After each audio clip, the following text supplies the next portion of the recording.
Homeopathy की सारी छोटी बड़ी खबरों के लिए कीजिए मेरे चैनल को सब्सक्राइब नाउ का बटन दबा के साथ ही साथ दबा दीजिए बेल आइकन भी। तो चलिए आइए जानते हैं कि आज की न्यूज़ क्या है। चलिए शुरू करते हैं सवाल जवाब उन सारे क्वेश्चंस का मैं आंसर देना चाहूँगी जो कई बार आपने मुझसे डायरेक्टली इनडायरेक्टली पूछा है। तो पहला सवाल जो हम लेंगे वो ये लेंगे कि किसका होगा, ठीक है।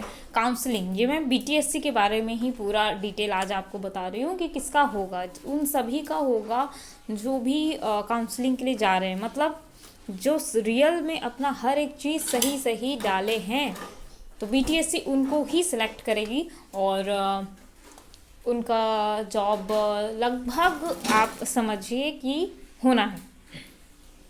अब वैसे लोग जिन्होंने एक्सपीरियंस गलत डाला है, ठीक है, तो एक्सपीरियंस का क्या काउंट होगा। एक्सपीरियंस आपका गवर्नमेंट एक्सपीरियंस होना चाहिए, तो वो ही काउंट होगा। और एक्सपीरियंस जिन लोगों ने गलत शब्द जो भी मन आया डाल दिया है, लगभग 50% लोगों ने गलत एक्सपीरियंस के बेसिस पे अपना कट ऑफ पे डाल के अपने आप को ऊपर लाने की कोशिश की है, यानी कि कट ऑफ इतना ज़्यादा करवा दिया है।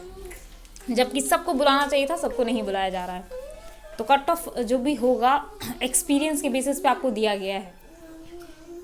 रेज ऑब्जेक्शन, किसी ने पूछा मुझसे कि रेज ऑब्जेक्शन में जाके क्या कट ऑफ हम कट ऑफ नहीं, एक्सपीरियंस काउंट हम चेंज कर सकते हैं। नहीं, ऐसा नहीं कर सकते आप रेज ऑब्जेक्शन में, क्योंकि वहाँ जाके आपको एक काम करना है, वो ये करना है कि अगर आपका नंबर गलत डाल दिया है, बीटीएससी के साइड पे गलत है, तो आप उसको सही कर सकते हैं। एविडेंस भी आपको उसमें डालना होगा। दूसरी चीज़ है अगर आप देखिए, दूसरी चीज़ ये है कि अगर आप रेज ऑब्जेक्शन में जाते हैं और अपना कुछ भी डिलीट करते हैं या कुछ भी हटाने की कोशिश करते हैं, या ये कहते हैं कि हमने ये गलत किया है, तो आपको उसके बेसिस पे अपना एविडेंस डालना होगा, ठीक है। जो कि आप एविडेंस डाल नहीं सकते क्योंकि आपने ऑलरेडी उसमें अपने जो भी है अपलोड किया हुआ डॉक्यूमेंट, वो डॉक्यूमेंट आप चेंज नहीं कर सकते, तो इसीलिए रेज ऑब्जेक्शन आप कर नहीं सकते, ठीक है। और क्या होगा देखिए, मैं बताती हूँ आपको। बीटीएससी जब काउंसलिंग के लिए आपको बुलाएगी तो क्या क्या होगा, वो सारी डिटेल्स मैं आपको थोड़ी देर में बताऊंगी। चलिए आइए आगे बढ़ते हैं और रिजर्वेशन की बात करते हैं। रिजर्वेशन में कम से कम तो 10% लोगों ने रिजर्वेशन अपना गलत भरा है। कोई ईडब्ल्यूएस डाल दिया है अपनी मर्जी से, कोई कुछ अपनी मर्जी से सबने डाला है। सबने तो नहीं, लेकिन 10% लोगों ने डाला है, जो कि गलत है और ये फ्रॉड का केस बनता है इसमें। और यहाँ ये एक्सपीरियंस की बात करें तो एक्सपीरियंस में भी जिन लोगों ने गलत एक्सपीरियंस डाला है, सरकारी छोड़ के निजी किसी भी चीज़ का एक्सपीरियंस डाला है, उनको भी काउंट नहीं किया जाएगा और उनको भी फ्रॉड का केस उन पे बनता है। तो इसीलिए ये देखिए, ये सब फालतू चीज़ें हैं कि आप एक्सपीरियंस डालें हैं तो आपका एक्सपीरियंस काउंट होगा, किसी भी हाल में एक्सपीरियंस काउंट नहीं होगा। अब रिजर्वेशन आपने गलत डाला है, ऐसे भी आपका एप्लीकेशन रिजेक्ट हो जाएगा। फिर काउंसलिंग डेट क्या हो सकती है या क्या होगी, या आपको क्या लगता है, राइट। तो काउंसलिंग डेट जो है 17 तारीख से आपको 27 तारीख के बीच आपको पूरा क्लियर हो जाएगा कि किस दिन काउंसलिंग डेट है। बहुत जल्द काउंसलिंग होगी, और हाँ, चाहे कोरोना हो या कोई भी कंडीशन हो, काउंसलिंग तो होगी ही होगी। और जितने लोगों को बुलाया गया है उन सबको आना है। कहने का मतलब ये नहीं कि अगर आपका एक्सपीरियंस गलत है, ये गलत, वो आपकी मर्जी, आपको आना है नहीं आना है, लेकिन काउंसलिंग होगा, ठीक है। वो आपको डिसाइड करना है कि क्या करना है आपको। काउंसलिंग तो होगा और जनवरी में ही स्टार्ट होने की बात है। अब देखिए, वो 27 तारीख से स्टार्ट होता है या 17 तारीख से, वो देखने वाली बात होगी। अब आगे बढ़ते हैं और सेकेंड लिस्ट आएगा कि नहीं ये जानते हैं। तो सेकेंड लिस्ट हाँ आएगी, क्योंकि जो अंदाज़ा है वो है कि जिनकी जॉब है उन्होंने सही भरा है फॉर्म। दूसरा, जिन लोगों ने फॉर्म सही भरा है वो मिनिमम 50 to 60 कैंडिडेट्स हैं जिन्होंने सही फॉर्म भरा है, बाकी सबने गलत भरा है। तो क्या कर सकते हैं ना, मिनिमम आई थिंक या फिर 100 हो सकते हैं। तो आप 50 से 100 मान के चलिए कि इन लोगों ने सही फॉर्म भरा है, बाकी किसी ने नहीं भरा है, तो सेकेंड लिस्ट आने का 110% चांस बन जाता है अब, क्योंकि उनको सीट फुलफिल करना ही है। वो सीट खाली नहीं छोड़ेंगे। आगे बढ़ते हैं। हाँ, और एक चीज़, सेकेंड लिस्ट आएगा तो जिनका भी कम मार्क्स है, यानी कि 65% तक को ले लिया जाएगा बॉयज़ में, और गर्ल्स में जो है 63% तक जा सकता है। तो ऑल द बेस्ट सबके लिए। और आगे क्या करना चाहिए, राइट? कई लोग मुझसे ये पूछा आगे क्या करना चाहिए, क्या रेज ऑब्जेक्शन करें, क्या ये करें, वो कुछ करने की ज़रूरत नहीं है। अगर सब सही आपने डाला है, मतलब सब कुछ सही है, अगर आपने एक्सपीरियंस भी डाल दिया तो भी आप कुछ नहीं कीजिए, क्योंकि फिर आप गलत साबित हो जाएंगे। तो वो सब मत कीजिए, छोड़ दीजिए, जो है सो है।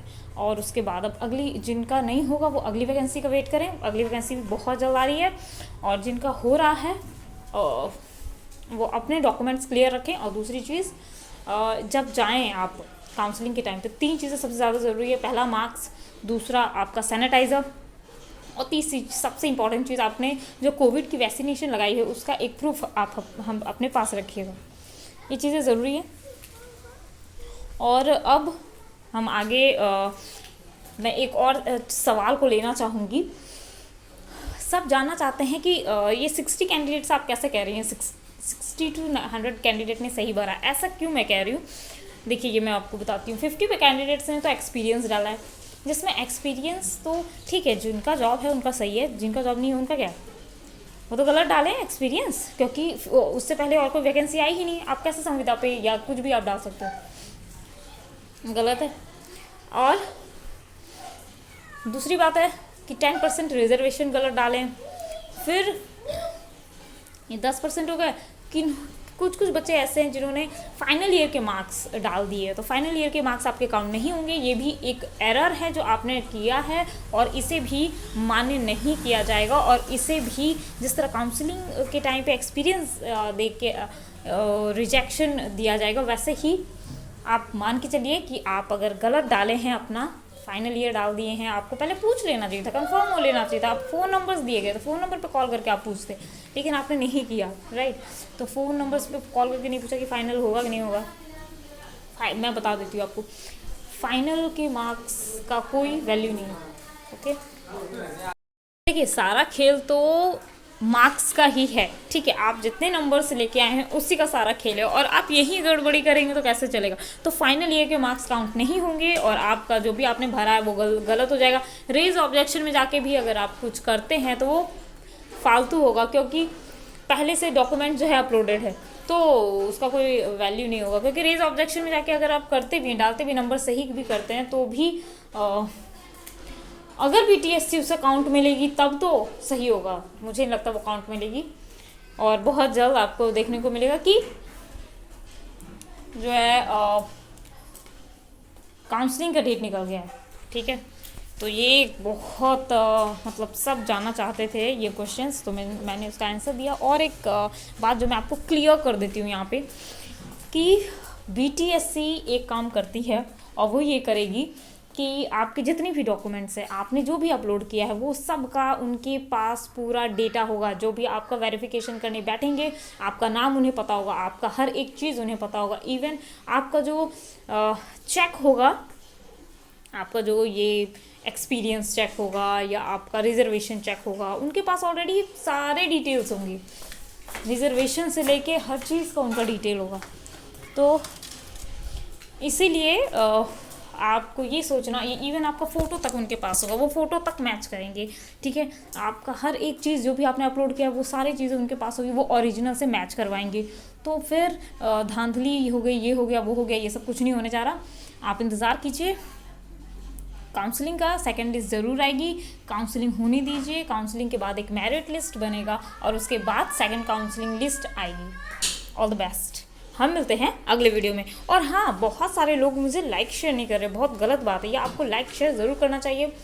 इससे क्या होगा, मुझे मोटिवेशन मिलेगा, और सही न्यूज़ मैं आपको और अच्छे से पहुंचा पाऊंगी। तो लाइक शेयर करना बिल्कुल भी ना भूलें।